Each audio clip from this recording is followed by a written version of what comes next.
Okay, good morning everyone, it's Lonnie. We're in the shed. I want to talk about something that was discussed yesterday in the comments. A couple of y'all mentioned this.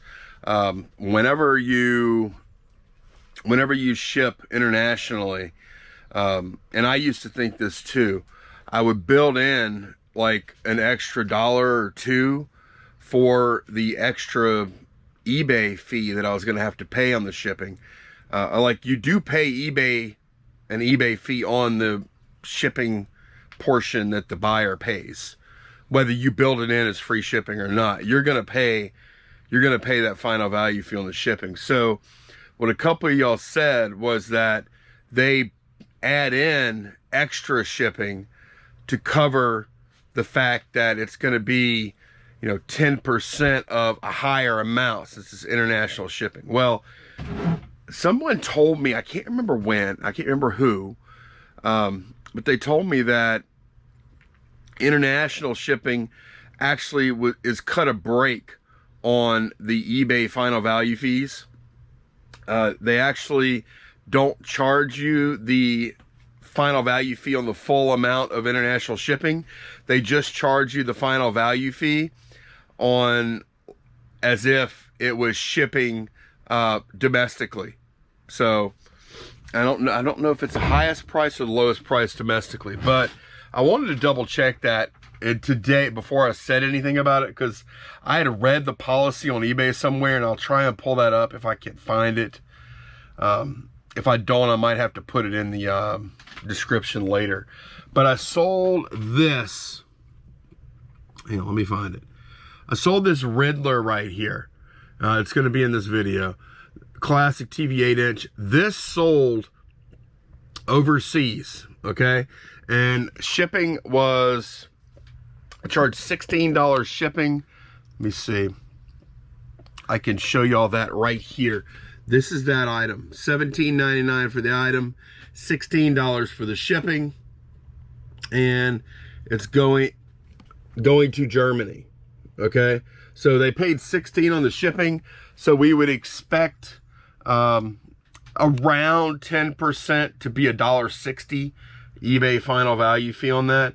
And hang on, let me find that line again.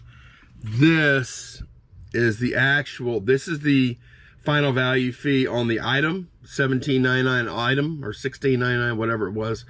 I pay like 9 point whatever percent because I have the store, right? And then this is the final value fee on the shipping for that item, 69 cents, which is, I guess, a pound at the, probably a pound at the retail rate first class package. I'm not exactly sure, but it's like almost $1 less than you might expect if they were just charging the 10% on the international sale. So this may help some people. I used to jack my shipping up for international buyers a little bit too to cover that fee. Turns out you don't pay more anyway. So whether you want to build in some extra padding to your shipping, that's up to you. Ultimately, it's going to go on the total price of the customer and may make some buy or not buy decisions based on that. So, but that's up to you. I wanted to make sure that everyone knew that international shipping is actually charged eBay fee at a domestic shipping rate, if that makes sense. I hope I'm saying this clearly. I found the page I was looking for on eBay, and it's pretty simple. It's on like just their basic selling fees page, link down below. Final value fees on shipping. Final value fees on shipping are based on the cost of the shipping service the buyer chooses. However, if you offer one-day or international shipping, as well as a cheaper or free options like domestic shipping, the final value fee is calculated based on the cheapest domestic option you offer. Okay, so not only is international shipping going to be charged final value fee on cheaper domestic shipping, but if you offer two different options for domestic shipping and the buyer chooses like a one-day option and it costs like $30, but most of the time it would cost like $7, where you're going to get charged the final value fee on the $7. You're not going to get penalized for your customer choosing the more expensive option. So that may help y'all. Okay, let's pull a few orders. Let's see, I'm in my main store. The Riddler on mid-A shelf. Okay, that ought to be pretty easy to find. Yeah, I still have all that, well, not all of it, a lot of the media stuff. I've gotten a lot of it listed too. Wait, that's the Candace shelf. It's possible it's on the wrong shelf though. No, actually it might be here. I've moved these around a little bit though, so some of them could have ended up. There is a Riddler up here too though, so I need to make sure this is the right costume or uniform or whatever the heck you call it. $17.99 plus shipping on top, and I will double check it now. Okay, another thing that I listed just recently from the media are these Shakira CDs. I listed a lot of 7 Shakira CDs. I got $14.99 plus media mail shipping on top for those. Now I have a large Witchblade lot of comics on the Sarah shelf, which is right here. And I'd already boxed them. I think I'm gonna have to open it up just to make sure that everything is secure the way it should be. I may even have to do a little resize. I may even repack in a different box, because this is going like 20-30 minutes away from here, so the shipping is going to be super cheap no matter what. But I got $88.19. That does include the shipping for, I think it was like 40 something books. Yeah, 49 comics that are in there, so that was a pretty good sale. I need to go back to the Pippin shelf. Sold a NASCAR car. It's an 08 Dale Earnhardt, and has like a navy paint scheme on it.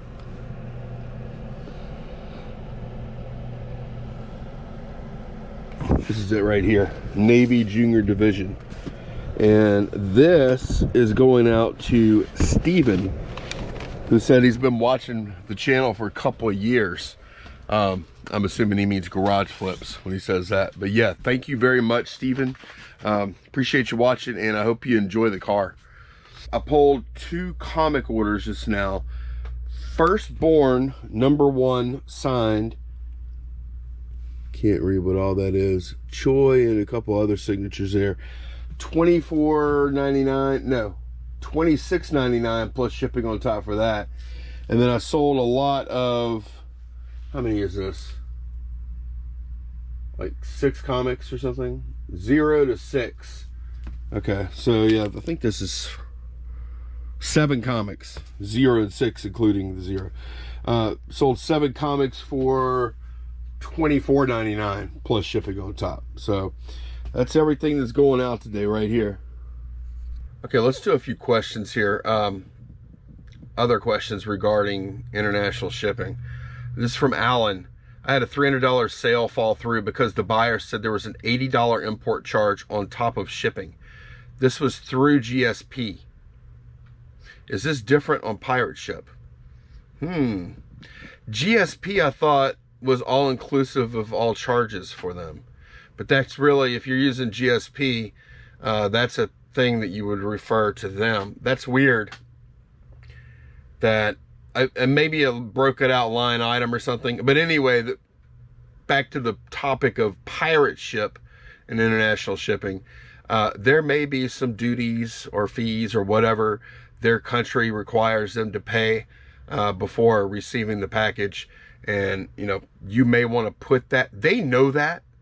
If there are duties or customs fees typically on items they order internationally, they already know that. But what you can do to sort of alleviate that is maybe put any customs or duties or whatever are your responsibility. They are not included in the shipping charge. Shipping charge is for postage only. Something to that effect. But it's a very good point that whenever you ship yourself, international shipping yourself, that can be an issue. That is one of the bigger issues, actually. So do what you can to help educate your buyers. Again, I think most of them already know that they got to pay that, so they shouldn't be shocked. It's not something, you know, some amount of money that's going to the seller. But yeah, put a disclaimer in your description if you like, or not a disclaimer, but just like a reminder. And one other thing, well, there's a couple of things here. This is from Rivastix. Regarding the pirate ship, you show the example and click the checkbox global shipping program, and it says to send it to GSP, and they send it out. I guess I thought the GSP, you had to send it to them, and so I never used it. So to make sure, you could check that box and mail it out yourself without sending it to GSP. Okay, so I made that probably a little more complicated than it had to be in the example. You can either check GSP, in which case you'll send the package to Kentucky and then it'll be handled from there, right? And you don't have to worry about it if you check GSP box. Or you can uncheck it and add your own shipping like you saw me do, and then they can only buy it that way. Or you can check GSP and add your own shipping like I did. That was the case that I showed, having GSP still checked and offering my own international shipping. And if you do that, they'll be able to choose. Now, which one will default show on their screen? Probably the one that eBay makes the most money off of. So depending on you know what you want to show up on their screen, typically I don't offer GSP if I'm offering my own shipping like that. And usually if the item is heavier or super expensive, I won't do my own international shipping, because there's another question about the insurance. And you can buy insurance for these shipments on Pirate Ship. You can do that, but it's not included like it is with priority shipping. So keep that in mind. They have a list on Pirate Ship of all the countries that have tracking to the door using international first class. And if the country's on that list, then you'll have tracking to the door. If it's not on that list, you won't. I'll put that list down below too. So we have two items down there. eBay selling fees link with international shipping fees, and then we have a link to the list of the countries you get to the door tracking service. Okay, one more thing about shipping, and then we're going to call it a day. So I got other stuff to do today, but I'm shipping Steven's NASCAR car that I showed y'all a minute ago. But I punched it in a Pirate Ship. I put the dimensions of the box, which the box would qualify for cubic rate if it made sense. But Pirate Ship is showing a price of $10.54, and just to double check, like I found that if you're not doing cubic rate shipping or international shipping, you're better off going through eBay in most cases, is if you have top rated seller discount. So on eBay it's $10.22. So in a lot of cases eBay is actually cheaper than Pirate Ship on just standard shipping. And that also with I've noticed with a lot of padded flat rate stuff and maybe some other flat rate stuff, it's better to ship via eBay's shipping instead of Pirate Ship. So rule of thumb I use, if it goes cubic rate or if it's simple export rate, I'm gonna ship Pirate Ship. Otherwise, I'm gonna use eBay. That's gonna be it for today, guys. Thanks so much for watching. I will see y'all again soon. Take care. Bye-bye.